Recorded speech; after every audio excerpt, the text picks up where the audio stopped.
is here. What is up, people? Welcome to Wrestlefanent. What if a little extra?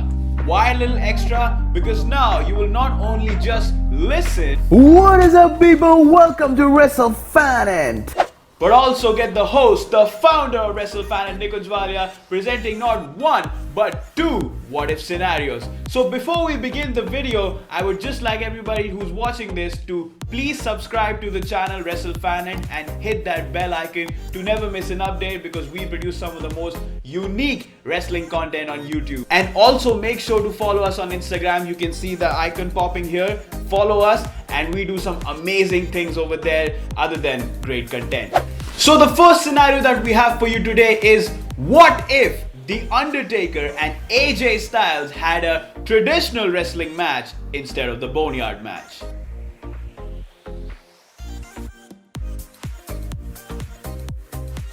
Well, we can all agree that the Boneyard match was exceptionally awesome, but a traditional wrestling match between the Phenom and the Phenomenal One would have been surely 5-star.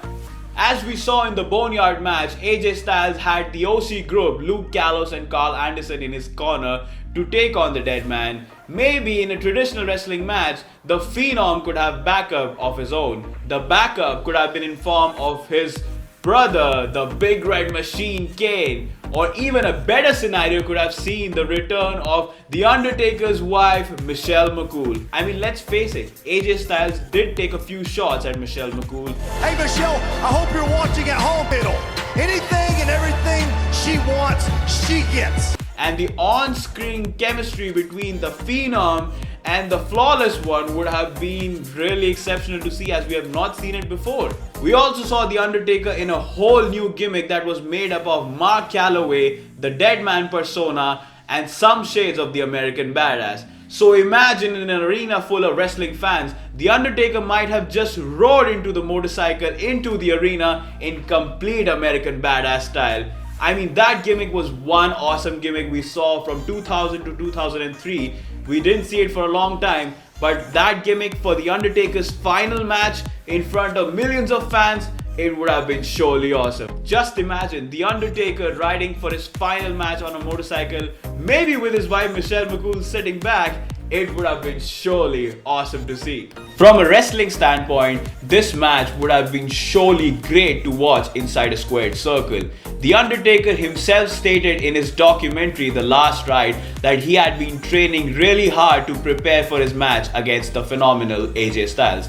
I mean, when you have an opponent like Styles in front of you and you're almost at the end of your career, you have to give it your all. The Dead Man was in great shape and was all ready to throw punches on the Phenomenal One, but unfortunately due to COVID-19, the traditional match never happened. The pure strikes of The Undertaker, the amazing speed and athleticism of the Phenomenal One AJ Styles, and combined ability into a traditional wrestling match would have surely blown off the roof. Some extra things that could have been introduced would have been The Undertaker's famous suicide dive that he has not done in a long time. And who knows how many choke slams and tombstones AJ Styles would have suffered, and how many phenomenal forearms or the calf crusher The Undertaker would have withstand. The match ending could have seen The Undertaker tombstone the Phenomenal One and take the victory, or maybe AJ Styles landing the phenomenal forearm, or maybe the calf crusher submitting The Undertaker in his very final match.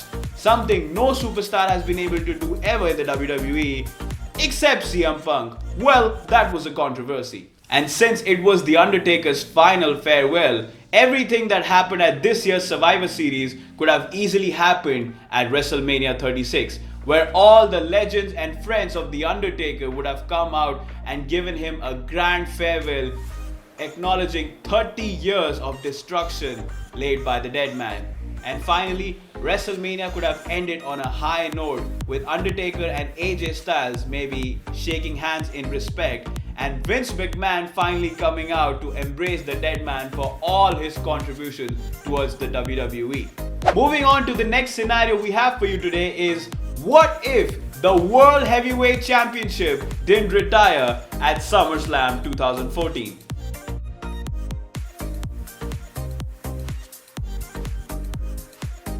Speaking of the World Heavyweight Championship, it was recognized as one of the most prestigious championships in the entire wrestling industry, held by some of the greatest legends in the business such as Harley Race, Ric Flair, Triple H, Goldberg, Shawn Michaels, and the list goes on. This championship was widely popular among the fans, and even till this day the fans miss that championship. So if the title had not retired, maybe we wouldn't have a Universal Championship. And some unlucky scenarios would have also not happened, such as Finn Balor losing the Universal Championship due to injury the very next night after he won it, Roman Reigns struck by leukemia and relinquishing the Universal Championship, Brock Lesnar holding the championship for 500 plus days and defending very few times. Imagine if the World Heavyweight Championship was still in place today. It could have been held by some of the greatest superstars on the active roster today, such as Roman Reigns, AJ Styles, Seth Rollins, Braun Strowman, Drew McIntyre, and the list is far ahead.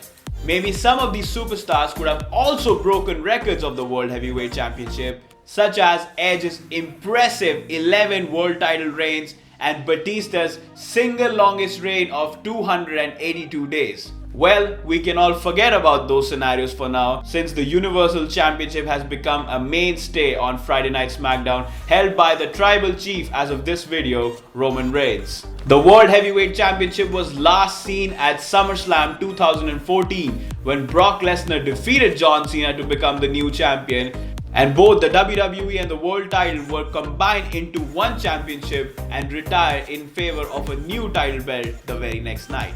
So that was it for this edition. We will be back next week with another video bringing you more what if scenarios. And if you have some ideas that you want to give, you can type them down in the comment section and we will include them in the video. So until the next time, this is me, the founder of Wrestlefanent, Nikunj Walia, signing off. Make sure to like, comment, share, and do subscribe to our channel Wrestlefanent. And I'll see you again for another edition of What If a Little Extra. Cheers.